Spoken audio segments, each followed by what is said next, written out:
কাজ করে যাচ্ছি বিভিন্ন চ্যালেঞ্জের মধ্যে দিয়ে এবং র্যাপিড অ্যাকশন ব্যাটালিয়নের দায়িত্বাধীন এরিয়ার মধ্যে আপনারা সবাই অবগত আছেন। গত 19 এপ্রিল একটি দুঃখজনক ঘটনা ঘটে।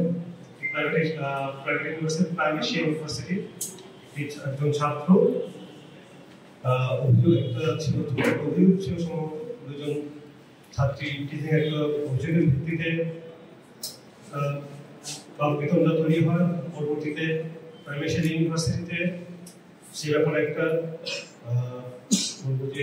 দ্বিপাক্ষিক বৈঠকের মাধ্যমে একটা সলিউশন হয়। বাট যখন সে বেরোয় আসছিল প্রাইভেট অন্য কিছু ছাত্র জানার মধ্যে যে দুই ছাত্রী স্কলারশিপ স্টুডেন্ট ছিল তাদেরই পরিচিত ফ্রেন্ড, তাদের মাধ্যমে প্রাইভেট কিছু ছাত্র এবং বহিরাগত কিছু কয়েকজন এসে ওই ছাত্র পারভেজ নাম তার উপরে অত্যন্ত হামলা করে মারধর ঘটনা ঘটে এবং ছুরিকাঘাতের কারণে সে মৃত্যুবরণ করে। আপনারা সবাই ফুটেজ এবং বিভিন্ন পর্যায়ে কভার করেছেন, ডিটেল জানেন। আমরা ঘটনাটা দেখার পরেই আমাদের দায়িত্বপূর্ণ এলাকাতে যে সিপিসি কোম্পানি ছিল, কোম্পানি কমান্ডার জাকির এবং স্কট কমান্ডার ছিলেন এসপি সুদূর সাহেব। ওর সাথে সাথেই যে এরিয়াটা আছে ঘটনাস্থল পরিদর্শন করেন, সেখান থেকে তথ্যপত্র সংগ্রহ করেন এবং ইউনিভার্সিটি থেকে কথা বলে ইউনিভার্সিটির যে প্রশাসনিক অথরিটি রয়েছে তাদের কাছ থেকে সিসিটিভি ফুটেজ এবং বিভিন্ন তথ্য সংগ্রহ করেন।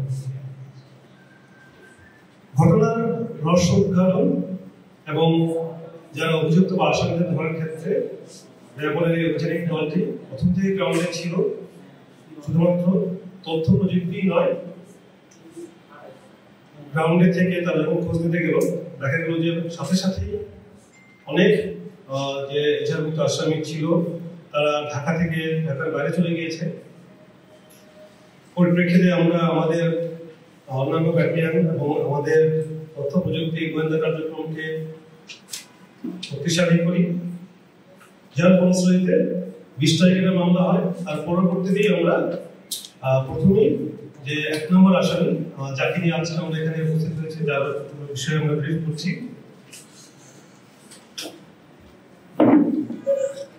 তাকে আমরা নজরে রাখার পরে প্রথমে জানতে পারি উনি বগুড়াতে গিয়েছেন। পরবর্তীতে সে তার লোকেশন চেঞ্জ করে, চলে যায় গাইবান্ধাতে এবং আমাদের গাইবান্ধার যে র্যাপিড অ্যাকশন ব্যাটালিয়ন আছে 13 তাদের সহায়তায় এবং প্রযুক্তিগত সহায়তার মাধ্যমে আমরা গতকাল তাকে আটক করতে সমর্থ হই। প্রাথমিক জিজ্ঞাসাবাদে এই ঘটনার সাথে তার সম্পৃক্ততা স্বীকার করেছে। আর বিস্তারিত ফার্দার যে ইনভেস্টিগেশন হবে তার মাধ্যমে জানা যাবে। এর সাথে আপনাদেরকে আবারও অবগত করতে চাই, আমরা একই মামলা 5 নম্বর এজাহারে আসামি তাকে আমরা ধরেছিলাম একদিন আগে হৃদয় মিয়াজি কুমিল্লা থেকে 11 এর সহায়তা করেছি, মানে মামলা হওয়ার 48 ঘন্টার মধ্যে। এবং অন্যান্য যারা অভিযুক্ত আছে 8 জন সহ অজ্ঞাত রয়েছে। অন্যান্য যারা অভিযুক্ত রয়েছে এজেন্ডানিও আমরা ফলো করতেছি যে যত দ্রুত সম্ভব সবাইকে যেন আমরা আটক করতে পারি এবং প্রয়োজনীয় বিচার ব্যবস্থার জন্য সুপার্দ করতে পারি। আমরা হৃদয় মিয়াজিকে ইতিমধ্যে বড়াই থানাতে হ্যান্ডওভার করেছে এবং আপনারা অবগত রয়েছেন তাকে 7 দিনের রিমান্ড মঞ্জুর করা হয়েছে।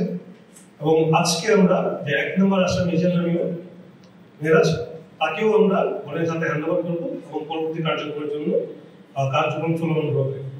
একই সাথে বাকি যে সকল এজেন্ডানিও আসামি রয়েছে তাদেরকেও গ্রেফতার করার জন্য আমাদের অভিযান চলমান। আমরা আশা করছি অতি দ্রুত আরো কয়েকজনকে আমরা আটক করতে সমর্থ হব। একটা বিজ্ঞ আদালত থেকে একটা নোটিশ আমরা দেখেছি যে তাদেরকে হাজির করার ব্যাপারে অলরেডি আমাদের কার্যক্রম শুরু হয়েছে।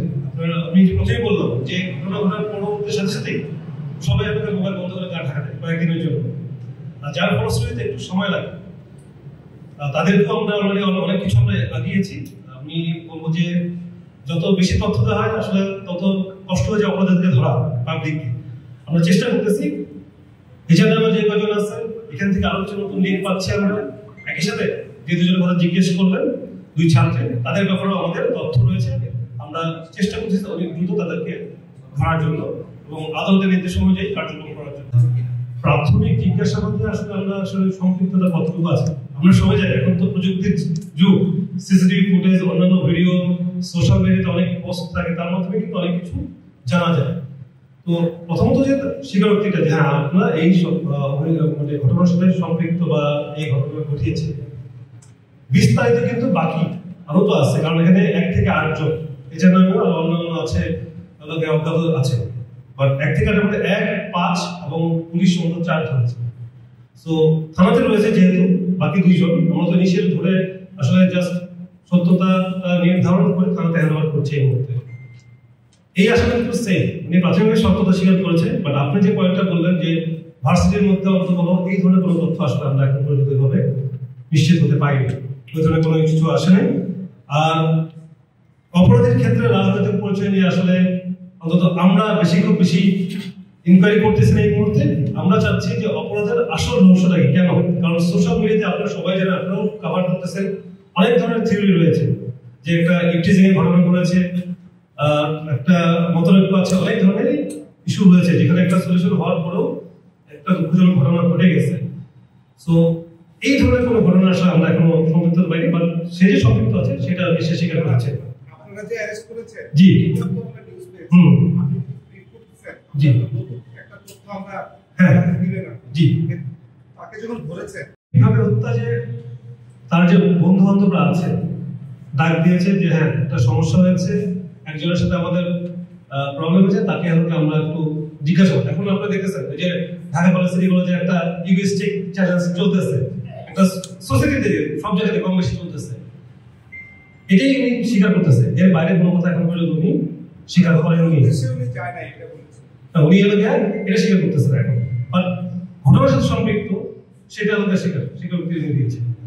বাকি আরো কয়েকজন আছে গ্রুপে আরো কয়েকজন রয়েছে, তাদের সব একসাথে পেলে ক্রস চেক করলে আসলে জিনিসটা সম্পৃক্ত হয়ে যায়। একজন আরেকজনের ঘাড়ে দোষ চাপাচ্ছে, এখন এটা আমি সম্পৃক্ত আমি বুঝতে পারবো না, আমি এই মুহূর্তে কনক্লুশন টানতে পারবো না। যে কনক্লুশনটা চাচ্ছেন এই 2 জনকে দিয়ে তো আমি কনক্লুশন টানতে পারবো না, এখানে আরো কয়েকজন রয়েছে যারা এই বিষয়ের সাথে সম্পৃক্ত। সো যখন তাদেরকে ক্রস চেক করা হবে তখনই আসলে আমরা কনক্লুশনটা বলতে পারবো।